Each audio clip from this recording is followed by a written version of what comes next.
Hello, dear friends. But maybe you don't know, so I'll enlighten you. In the States, on the capitalist hill, American Orthodox organizations have come out in defense of Orthodox Christians in Ukraine. It's called the Day of Action of Orthodox Christians and their allies. It brought together over 200 participants.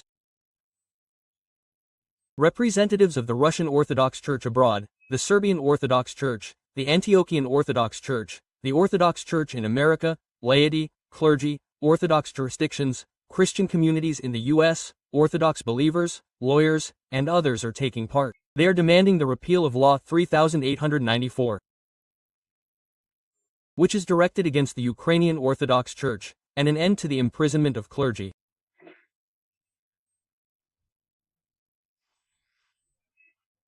I'm sure you've seen that video, that vile video of how they mocked Metropolitan RC, whose only crime is that his sermons were seen as a danger to this stinking, damned, cursed state.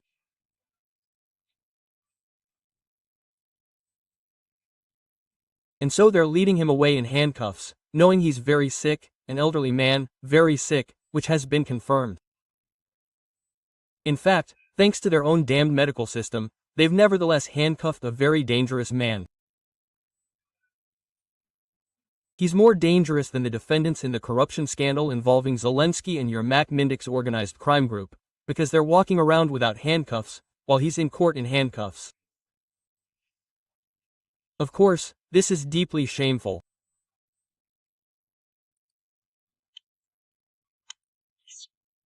For me personally, this shameful state is a cancer on the planet, and that Orthodox Christians in America and their organizations are forced to appeal to the American authorities to protect themselves from these devils in this misunderstanding.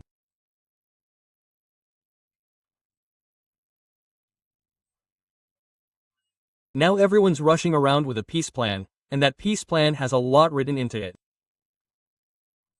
Well, for some reason, both sides, well, I mean the most important sides, that is, the United States and the Russian Federation, are somewhat missing the point, somewhat missing the unprecedented persecution that representatives of the Orthodox Church in Ukraine are being subjected to. It truly is unprecedented. While it's difficult for Trump's entourage to grasp the scale of this persecution, those living in Ukraine and those following it can understand it quite clearly. In mid-November, a delegation of several Orthodox denominations visited the United States and met with Republican Congresswoman Paulina Luna. It included bishops, priests, monks, and laypersons from several American Orthodox churches, including the Serbian Church, as well as the Russian Orthodox Church abroad. The meeting was organized by the Society of St. John of Shanghai. In fact, one could say, yes, this is yet another interference. You know, you record a video and think, isn't this interference in America's internal affairs? No, it's not interference. It's actually like petitioners have come, realizing that all other avenues for influence have been exhausted, demanding that Kyiv respect human rights even in the difficult conditions of war. They're asking the White House to ensure that Ukraine repeals the anti-church law, that priests are no longer imprisoned, that those who have been imprisoned are released, that they are provided with at least basic medical care. Just think about it, the shame. Just think about it, the shame.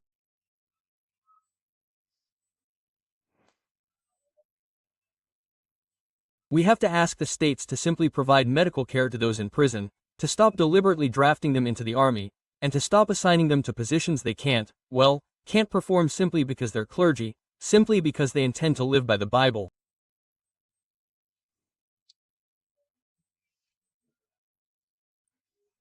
And they live by the Bible, they can't shoot anyone. Because of this, they can't fulfill their duties, and because of this, they die. And this isn't the first time a clergyman has been taken away and returned dead.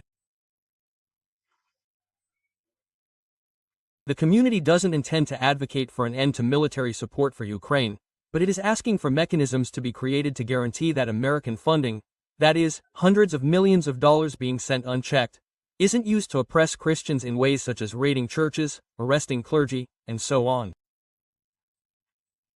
It's all very strange here.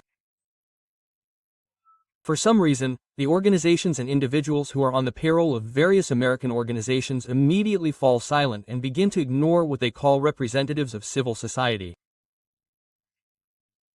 That is, when someone from the West or the United States arrives, they immediately say, "There are representatives of civil society over there." They go, and someone comes out, Ivan Petrenko, a civil society representative for 30 years in Ukraine. He has an office, a house near Kyiv. He comes and says, "There are problems like these over there." Well, he's talking nonsense. As for the fact that believers are being oppressed, that this situation is happening, well, you could belong to a different faith, just like me. Yes, you could even adhere to a different faith altogether. You understand that this is unhealthy in any situation. And these aren't some sun worshippers, these are genuine believers. According to Congresswoman Luna, the delegation was asking for help because the Ukrainian government is imprisoning Christians for preaching their faith, and U.S. taxpayer money should hardly be going toward persecuting believers. Luna, who is deeply concerned about this situation, also announced another meeting, which will include hundreds of representatives from the Orthodox community. Whiteford, chairwoman of the American organization Young Republicans, also wrote about the event on Elon Musk's social media account. She is an Orthodox Christian. She emphasized that this is her personal position, not that of Young Republicans as a whole. She joined the demand for the release of prisoners of conscience in Ukraine and an end to religious repression, including the mobilization of clergy. And then other party representatives, particularly Joe Wilson, immediately pounced on them. He pounced and immediately wrote a complaint to the Attorney General, claiming that the Russian Federation, well, how could it exist without it, was using the Orthodox churches in the United States to spread influence. He wrote that the visit was an intelligence operation, and that the Russian Orthodox Church is not an independent religious organization, but an extension of the Russian state. And in general, evangelism, for example, is prohibited in Russia, he stated. Apparently, he was referring to the preaching of Jehovah's Witnesses, but they have been criticized for their rather aggressive manner of, well, knocking on doors. And, in fact, not only in the Russian Federation. Why, by the way, are they imprisoned in Ukraine? For promoting refusal of conscription. And the Supreme Court ruled that the religious beliefs of Jehovah's Witnesses cannot be grounds for exemption from conscription. Wilson couldn't care less. He's also famous for proposing to place a bust of Zelensky in the Capitol in early 2023. Well, I mean, the mental capacity and quality of his cerebral fluid, or whatever his brain matter is the same as mine, although maybe he's already cerebral fluid. After all that, I don't have any doubts. Instead of the demolished Columbus, Zelensky should be put there. Let him stand there for life. Just look at his mug. Whiteford published a video arguing with critics of the Russian Orthodox Church abroad because she is a parishioner of that church. And those hopping religious scholars don't distinguish between her and the Russian Orthodox Church. And she explains that the Russian Orthodox Church abroad isn't a foreign project of the Kremlin, but an American church whose parishioners, in particular, include many veterans of the wars in Iraq and Afghanistan. The hierarchs of the Russian Orthodox Church abroad have condemned the war. The church has no parishes in Ukraine or Russia. During the Cold War, it was a bulwark against Bolshevism. Reagan promoted them there, and so on. They restored during the Cold War, yes, they restored relations with Moscow 20 years after the collapse, that is, after the collapse of the USSR. They were very cautious. And in general, she explains that orthodoxy doesn't work that way. Here, not every Orthodox Christian is responsible for Kirill, for example, as the Pope. That's not how it works here. Representative Thomas Beach of South Carolina spoke in defense of the delegation. He declared Wilson's statement an ugly slander that is inappropriate for the position he holds. And people commented on the congressman's remarks, pointing out that the Republican had met with the murderer of Christians, Asher, an Al-Qaeda alumnus, without ulterior motives. And this didn't seem to bother him in the least. What do you mean? You can even say nothing after this, dividing the defense of Christians, who is right and who is wrong. You simply met with a murderer of Christians. And unless you're the head of state there, who benefits from taking over Syria, for example, and its natural resources, and you meet, you're sort of in a narrow specialty, you talk, write letters to the Attorney General, explain that Christians here are some kind of rogue agents and all that, and then you go and meet with a guy from Al-Qaeda. After that, shut up. Don't say anything after that. Colleague Whiteford, the head of the New York chapter of Young Republicans, was outraged that monks were being sent to the front lines, and Wilson, instead of meeting with the clergy, was covering for Kyiv. Of course, Kyiv used all its media resources, lobbying, to somehow discredit this meeting. They do this regularly. For example, in my experience, such things happened. Entire delegations would show up somewhere, try to say something, and they were told, "Get the hell out of here." The same thing happened here. They'll call the representatives lobbyists and clergymen associated with the Russian Orthodox Church, which is being used as a key instrument of military action against Ukraine. The journalists themselves cite concerns raised by European intelligence agencies about a Ukrainian organization with the characteristic name of Malfar Intelligible Institute. Understandable.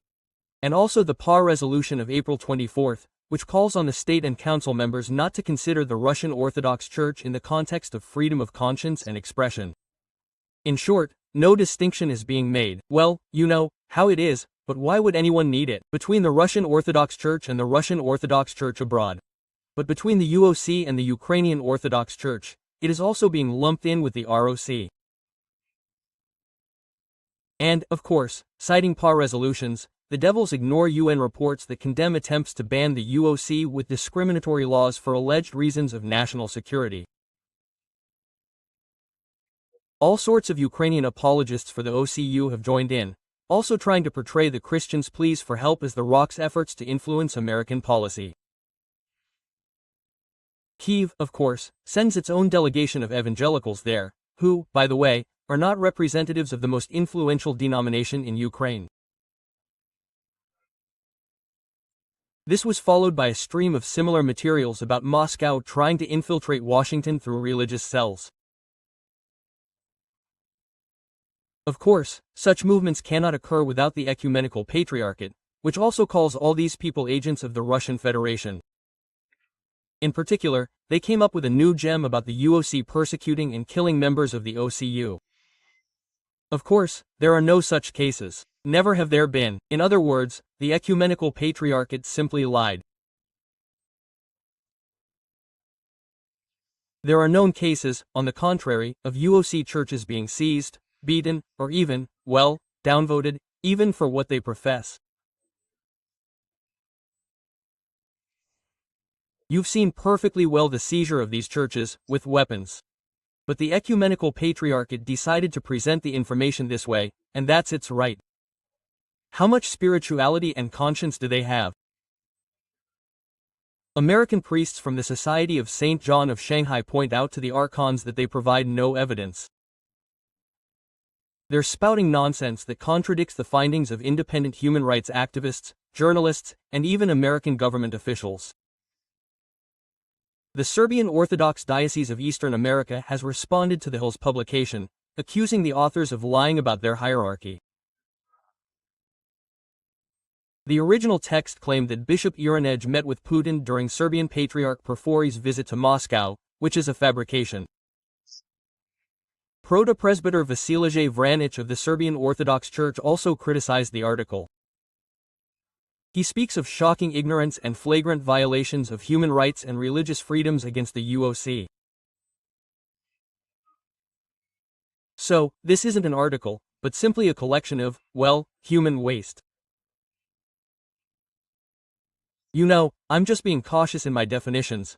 I understand that a lot of believers are watching this video right now, so it won't be too offensive. But in reality, they just piled it all up and tried to sell it.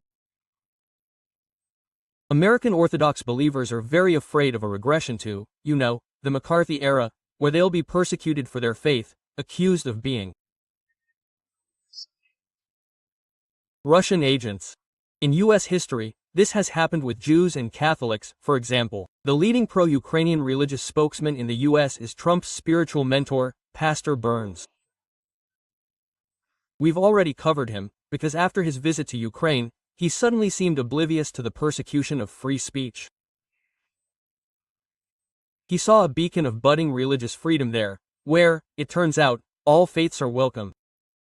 He called on other politicians and church leaders to stop spreading pro-Russian disinformation about Ukraine, for which he received an order from Zelensky. Incidentally, he doesn't like Trump's plan to end the war either. He compares it to the Allied betrayal of Poland in 1939. The pastor called the Ukrainian Orthodox Church's reluctance to recognize itself as a Russian church a challenge. The head of the Ukrainian Orthodox Church, Metropolitan Onufry, was barred from Burns's meeting with Ukrainian church leaders in Kyiv. But the impressionable Burns shared stories about the crimes of the Russian Orthodox Church in the uncontrolled territories. Apparently, this Holy Father's great education also blinds him to the difference between the Russian Orthodox Church and the Ukrainian Orthodox Church. So why should he bother? I understand perfectly well how the devils in Kyiv, who decide everything with money, could have influenced his position. Well, that's just my personal guess, although I'm sure I'm somewhere very, very close.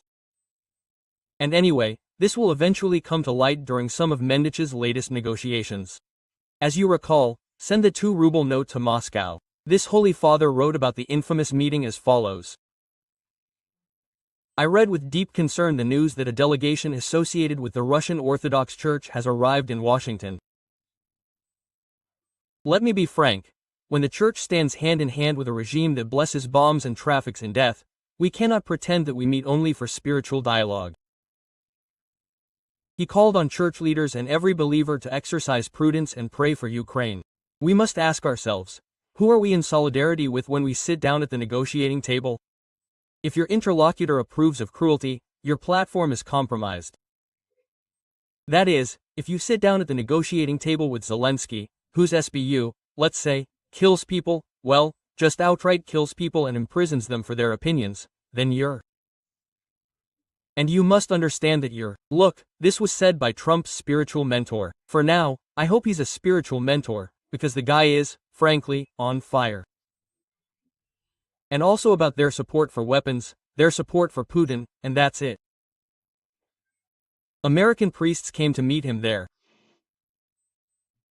I seriously doubt that American priests from American parishes support weapons with Putin's bomb.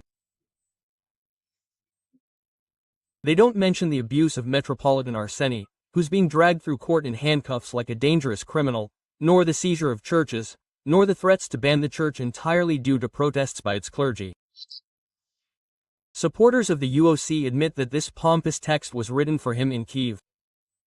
Of course, it could even have been the homosexual Dima Litvin, who writes all the texts for Volodymyr Zelensky. And why not? Litvin, along with Podolyak, for example. But apparently, the devils are truly terrified if they've decided to go all out.